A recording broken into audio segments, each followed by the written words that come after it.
성경 예언에 의하면 인류의 역사는 분명히 끝이 있습니다. 그리고 그 끝에 가면 영원히 살아남을 자와 영원히 멸망할 사람들, 이렇게 둘로 나누어집니다. 창세기 3장 15절을 다시 한번 잠깐 살펴보겠습니다. 내가 너로 여자와 원수가 되게 하고 너의 후손도 여자의 후손과 원수가 되게 하리니 여자의 후손은 내 머리를 상하게 할 것이요 너는 그의 발꿈치를 상하게 할 것이니라.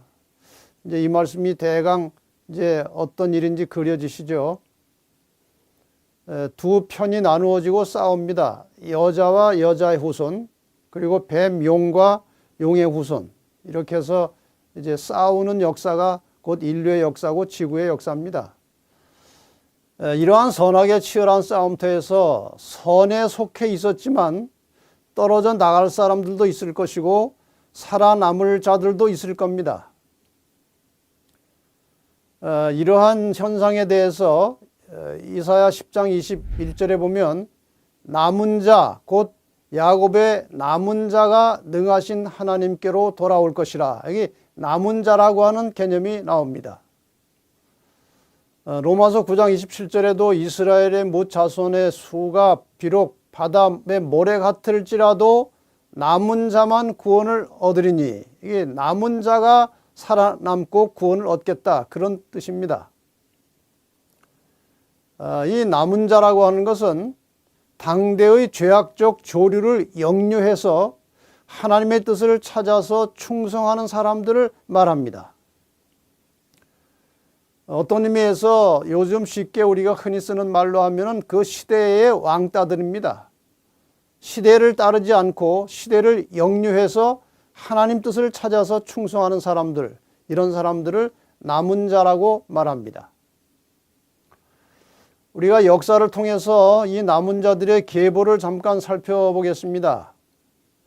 초기 인류 역사를 지나면서 대부분의 사람들이 완전히 타락했습니다.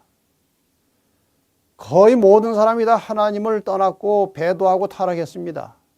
이때에 끝까지 남아있던 자들이 노아의 가족들입니다.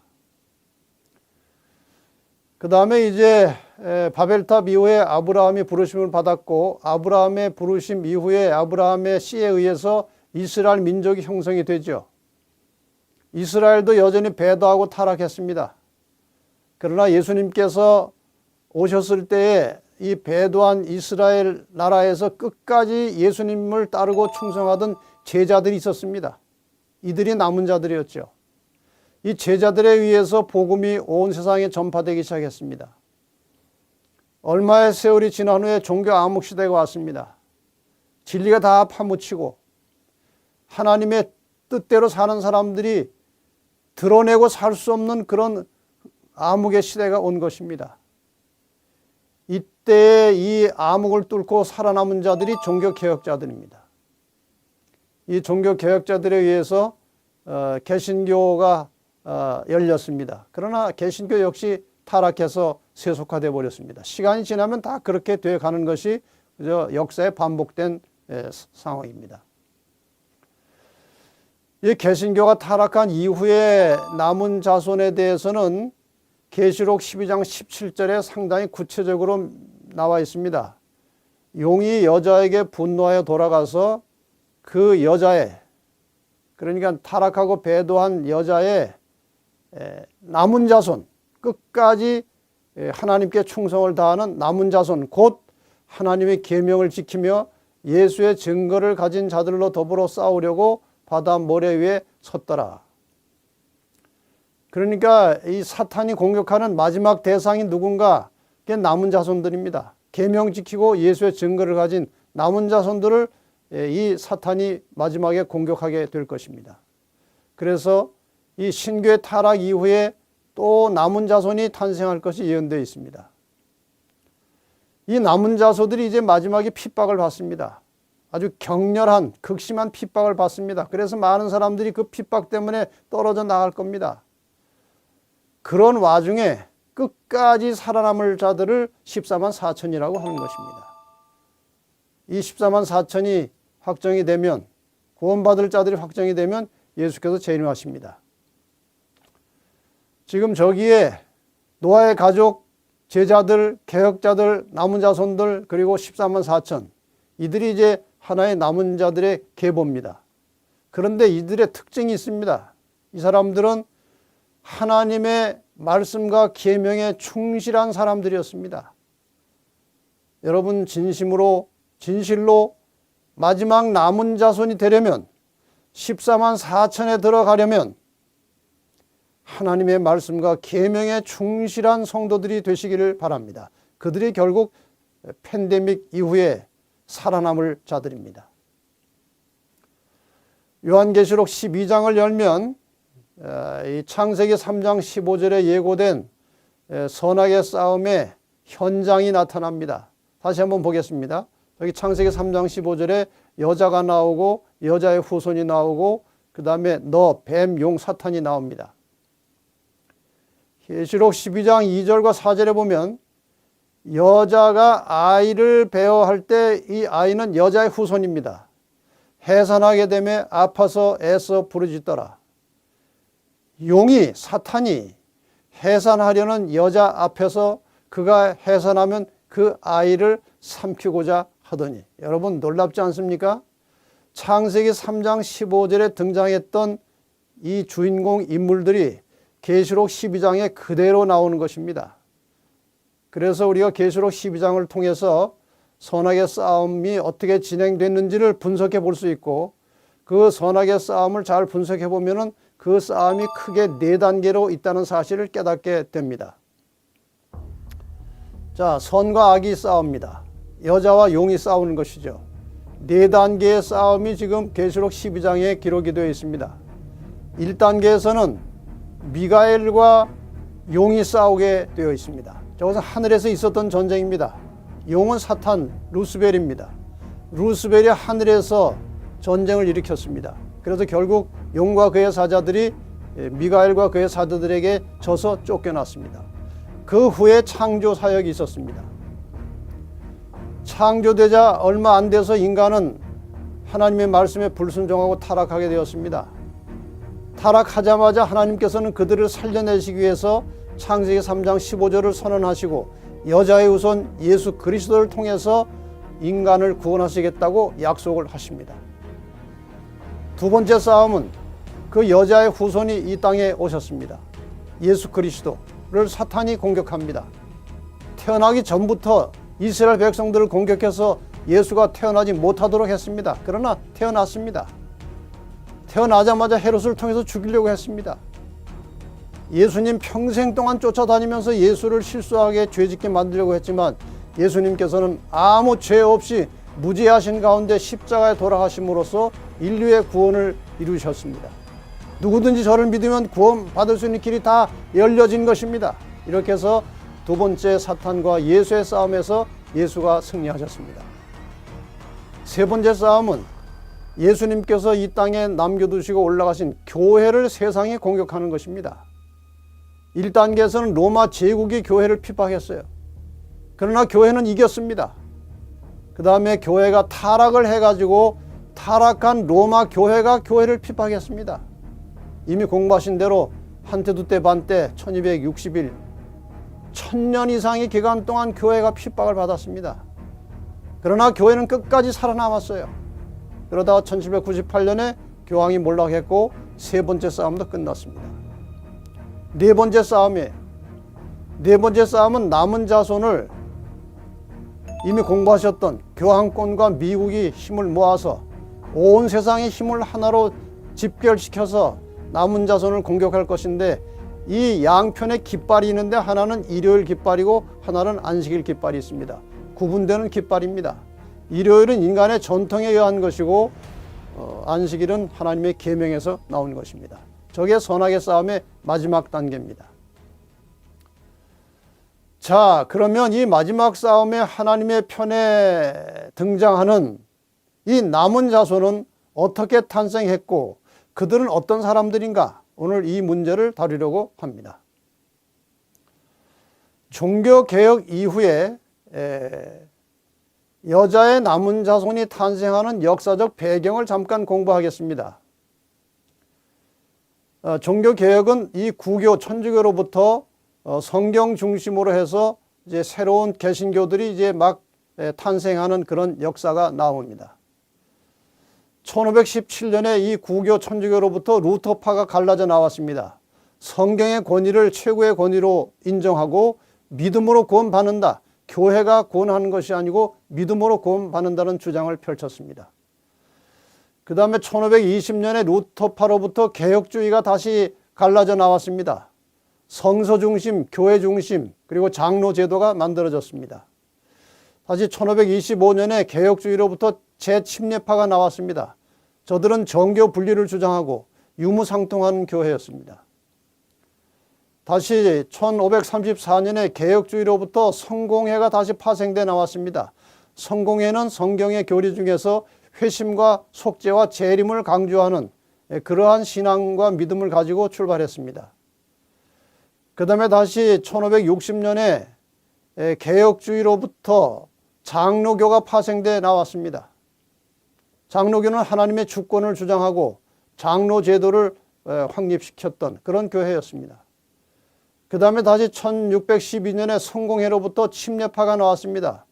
침례파는 세례가 아닌 침례를 주었고 성경이 나오는 대로 성만찬 예식을 거행했습니다. 그리고 유아세례를 부정했습니다.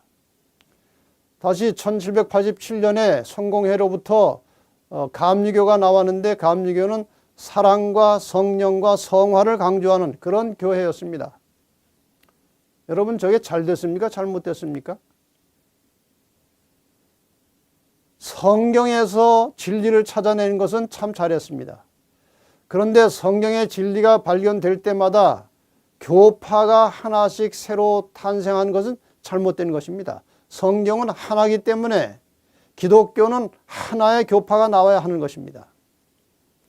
하나님의 뜻을 이루는 것은 이 모든 흩어진 진리를 하나로 모으는 것입니다. 이렇게 교파별로 각각 가지고 있는 성경의 진리를 하나로 모으는 것은 이 교단적 이기심과 편견 때문에 결코 쉬운 일이 아니었습니다. 그런데 이 성경상 종말의 시대라고 할 수 있는 19세기에 들어서면서 북미에서 한 특별한 사건이 일어나게 됩니다.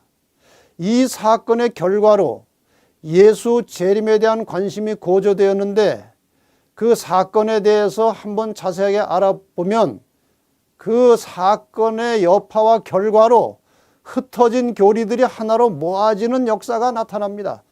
16세기부터 18세기는 이 개신교에 대한 구교의 박해가 매우 격렬했습니다. 이제 종교개혁이 막 한참 퍼져서 일어날 때이기 때문에 아주 박해를 많이 받았습니다. 800년대 들어서면서는 성경을 이제 많은 사람들이 볼 수 있게 되었고 비교적 자유롭게 성경 연구를 할 수 있게 되었습니다. 이때 1816년부터 1818년까지 침례교의 신도였던 윌리엄 밀러라는 사람이 성경 예언을 특히 다니엘서에 나오는 2300주야를 집중적으로 연구한 결과 1844년에 예수님이 재림하시는 것으로 확신하게 되었습니다. 이런 내용입니다.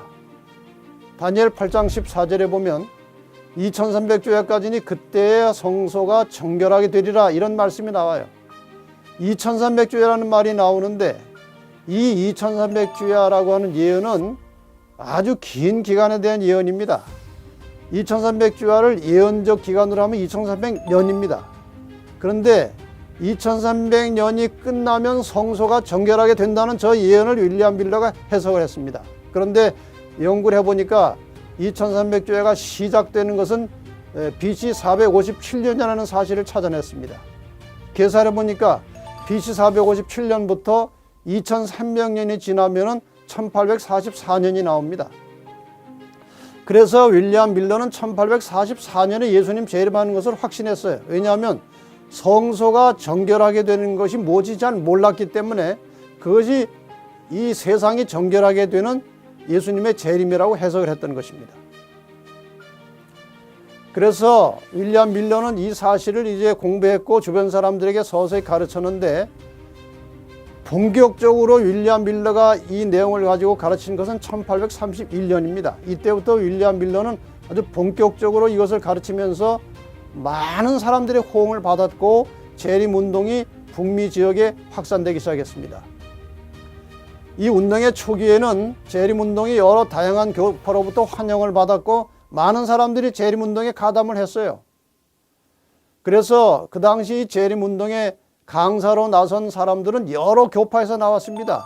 한 200명 이상의 강사들이 나와서 이 재림운동을 같이 전했는데 감리교에서 44.3%의 강사들이 나왔고 침례교에서 27%, 조합교에서 9%, 크리스찬교 8%, 그리고 장로교, 성공회, 화란개혁교회, 루터교회, 그리고 퀘이커 교회 등 많은 교회의 목사들이 함께 이 운동에 동참했어요.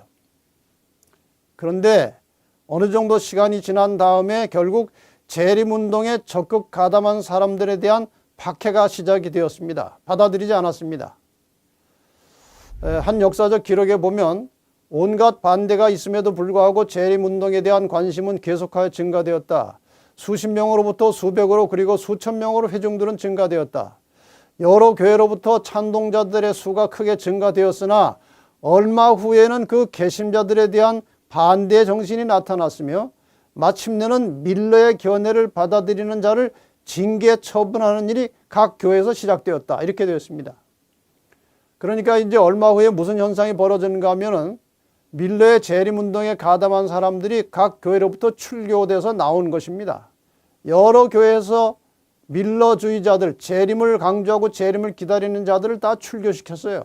이 사람들이 다 교회에서 쫓겨나왔습니다. 저기 색깔을 잘 보시면 각각 다른 색깔이고 다른 교리와 신조를 가지고 있던 사람들이라는 뜻입니다. 이 사람들이 하나의 큰 무리가 되어서 재림운동을 했는데 시한이 되어 있었습니다. 1844년입니다. 드디어 1844년이 왔어요. 10월 20일이 됐어요. 예수님이 안 오셨습니다. 많은 사람들이 실망을 하게 되었습니다. 이 실망은 어떻게 표현할 수가 없었어요. 너무나 많은 사람들이 큰 실망을 했습니다. 저것은 승천바위라고 일컬어지는 그런 널찍한 바위인데 예수님께서 오시겠다고 약속한, 그러니까 예수님께서 오실 것이라고 해석한 1844년 10월 22일에 많은 사람들이 저 바위에 올라가서 하늘을 바라보고 재림을 기다렸다고 했습니다. 그런데 오시지 않았어요. 그때의 상황에 대해서 한 교회사 책에 보면 우리는 밤 12시가 될 때까지 주님을 기다렸다. 그러나 그날은 그대로 지나갔고 우리의 실망만이 확실해졌다. 이전에 한 번도 경험치 못했던 서러움이 전신에 몰려왔다. 이 지상의 친구들을 모두 잃는다 해도 이렇게 서러울 수는 없었을 것이다. 우리는 동이 틀 때까지 울고 또 울었다. 이런 상황이었습니다. 이 날이 지나갔습니다. 그런데 이 대실망 이후에 이런 현상이 벌어졌습니다. 두 무리가 나눠졌어요. 하나님의 말씀에 신앙의 기초를 두지 않고 사람의 의견에 신앙의 기초를 두었던 사람들은 이때 즉시 그들의 견해를 바꿨다. 재림을 이제 버린 겁니다. 신앙을 버린 겁니다. 의지가 박약하고 겁이 많은 자들은 조롱하는 자들과 합세하여 다시는 두려워하거나 재림을 기대할 필요가 없다고 주장하였다. 이렇게 해서 다 떨어져 나갔습니다. 그러나 열성 있고 진실한 신자들은 그리스도를 위하여 모든 것을 버리고 전보다 그리스도 앞에 더욱 가까이 나갔다.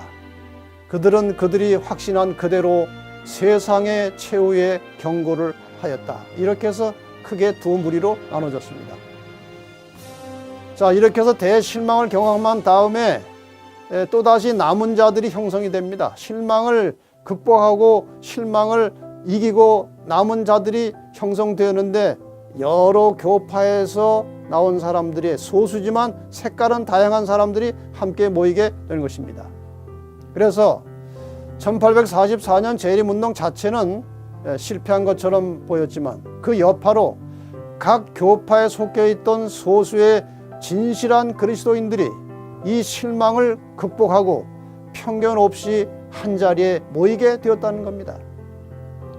이렇게 모이게 된 소그룹에서 성경을 진지하게 연구하고 토의한 결과 각 교파가 각각 나누어 가지고 있던 성경의 진리들을 신조들을 하나씩 하나씩 검토하면서 하나로 모을 수 있게 된 것입니다. 이 과정에서 하나님의 역사가 있었고 성령의 인도하심이 있었던 것이 분명합니다. 흩어진 모든 성경의 교리와 신조들을 하나로 다 모아놓게 되었다는 것이죠. 자, 잠깐 정리하겠습니다. 1831년에 재림운동이 있었습니다. 여러 교파에서 동참했습니다. 루터파, 그다음에 감리교, 성공회, 제7일 침례교, 장로교, 개혁주의교회, 침례파, 재침례파, 이런 각기 다른 교리를 가지고 있던 여러 교파들이 재림운동으로 하나의 정신으로 뭉쳤습니다. 그러나 1844년 대실망을 경험했습니다.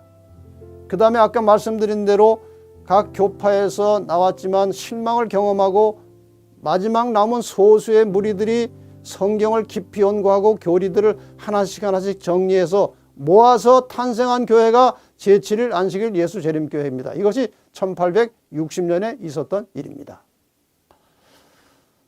제가 알고 있던 한 침례교회 목사가 이제 재림교 신앙을 어느 정도 공부하고 재림교회가 옳다는 생각을 가지고 이제 자기의 교회, 침례교회를 이제 포기하고 재림교회 신학을 다시 공부했습니다. 그분이 공부를 한참 한 1년 정도 하더니 제 사무실에 찾아왔어요. 목사님, 제가 침례교회 목사로 있을 때에 이 교회가 성경하고 다른 것이 너무 많아서 제가 성경대로 믿는 교회를 한번 새로 만들어 볼까 그런 생각을 했었습니다. 그런데 이 재림교회에 와서 보니까 다 들어있네요. 그래서 제가 뭐 다시 만들 필요가 없게 되었습니다.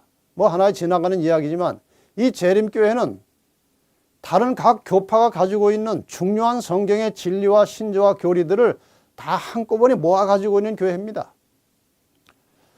자, 이 교부들의 신앙이라는 천주교에서 나온 책에 보면 이 안식일 교회를 비판하는 내용인데 상당히 일리가 있어요.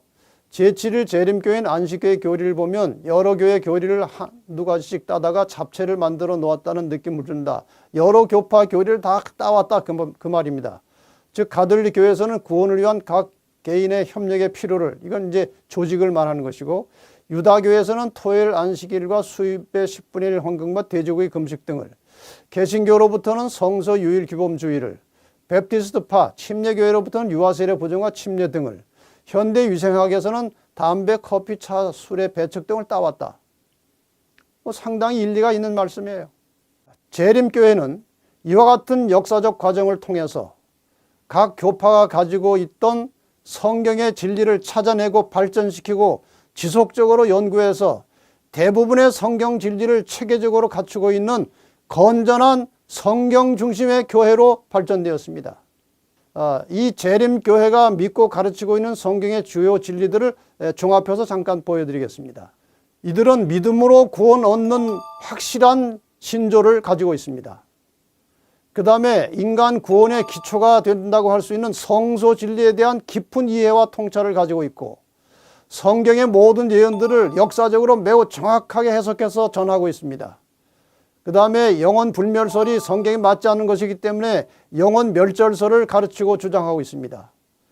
그 다음에 모든 인간 존재의 기초가 되는 가정 문제, 그리고 건강 문제에 대해서 아주 심도 있는 가르침을 통해서 건전한 가정과 건강한 몸을 만들고 있습니다.